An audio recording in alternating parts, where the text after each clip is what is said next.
What's up, sports talkers? Now, today we're gonna examine some statements by Charles Barkley, highlighting the pressure put on players to, skip teams. Let's hear it. I get annoyed at people on television, and they're like, "Well, it's time for Giannis to leave Milwaukee." I'm like, "Wait, y'all never said because they not winning. Y'all didn't say that about me. Y'all didn't say it about Patrick Ewing. Like all of a sudden, today's players, we have to help them win the championship." I'm like, yo, when I was playing in Philly, I don't remember guys on TV saying they're wasting Charles Barkley's prime. I'm like, nah, man, I'm gonna keep battling because that's my job. The 76ers, I wanted to spend my whole career in Philly. I hope he spent Reggie Miller. I admire him. Dirk Nowitzki, I admire him.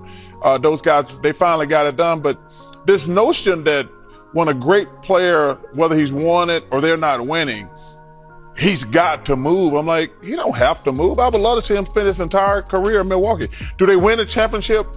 They won it one time. I hope they win it again for his sake. But if they don't, this notion that, okay, we're not winning here, I gotta go. I hate that, and I'll always hate it.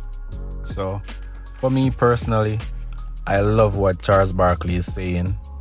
But before I add my 2 cents to it, I'm going to play this very interesting clip of Giannis talking about winning championships and failure if you did not win a championship.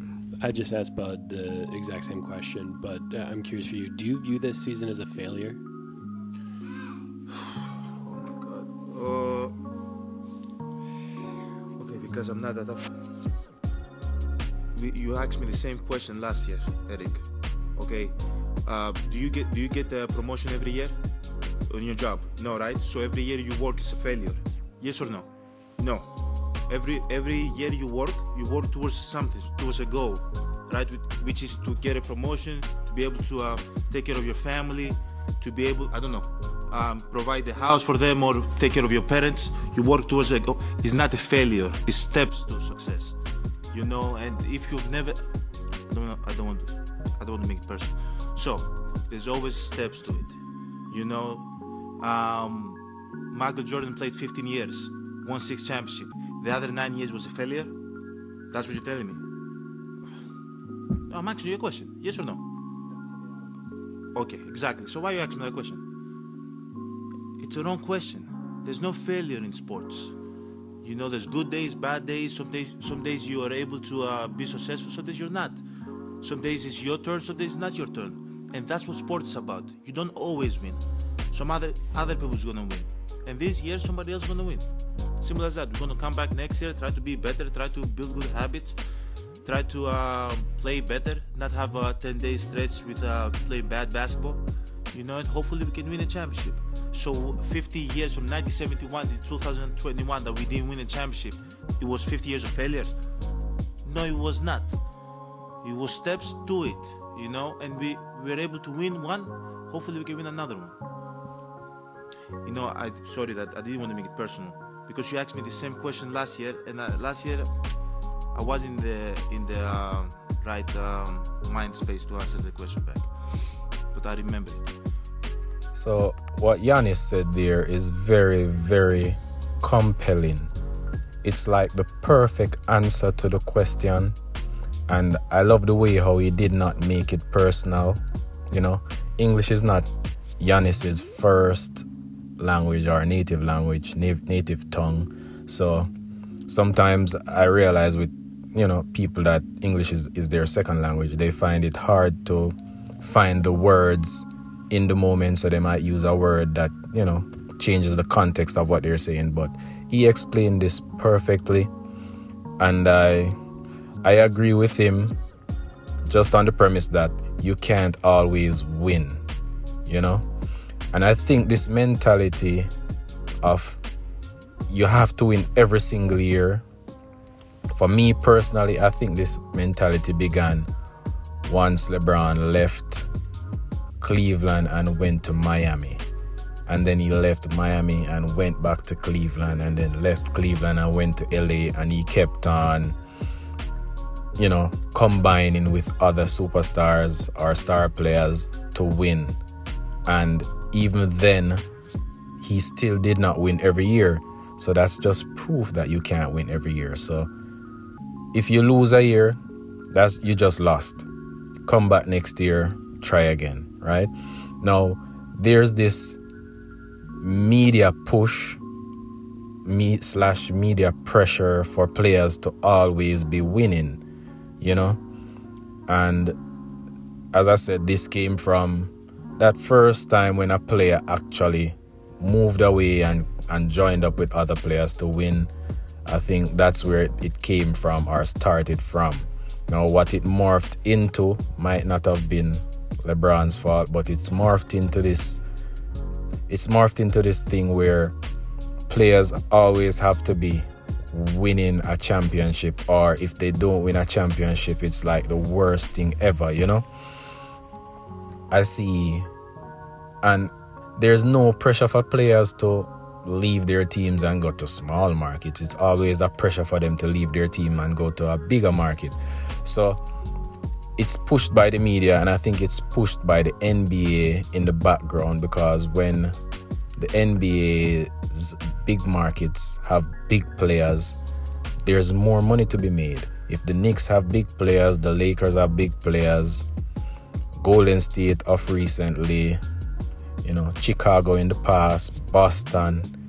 If these teams have big players, there's more money to be made by the NBA than, I want to say, Milwaukee having the same big player. Playing and winning. They don't make as much money. There's not as much ratings. I'm sure they can't sell ads and TV deals and packages as high. But I think we got to stop this. We got to stop pushing players to jump and leave their team to go join a big market team just to win and just to, I know the business side of it, but the small market teams, they do take care of the players business-wise, and they don't have to go to an LA to make a lot of money business-wise or off the court. So they can stay in their small market and make the same, similar money. It might not be to the same magnitude, but they can stay in the small market and make similar money. The media, this debate media that started, there's so many things like this debate media started around the same time when LeBron jumped ship from Cleveland to Miami. Like the debate media started back then, and it also contributed to this, where they harp on players and championships every single day. They harp on Michael Jordan every single day. They harp on LeBron James every single day. They harp on the Lakers every single day. And the fans are slowly growing tired of it, and there needs to be a change of the mindset,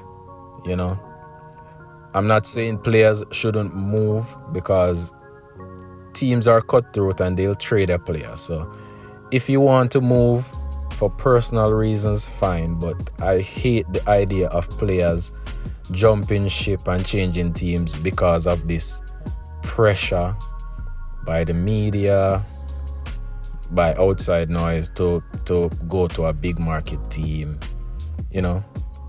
I just hate that, and I think there needs to be a mindset shift, because players need to work for their championships. There's no need for players to be joining up somewhere to win a championship. If somebody comes and joins you at your team, fine, but these planned things that have been happening, as it happened with the Clippers, it happened with Brooklyn,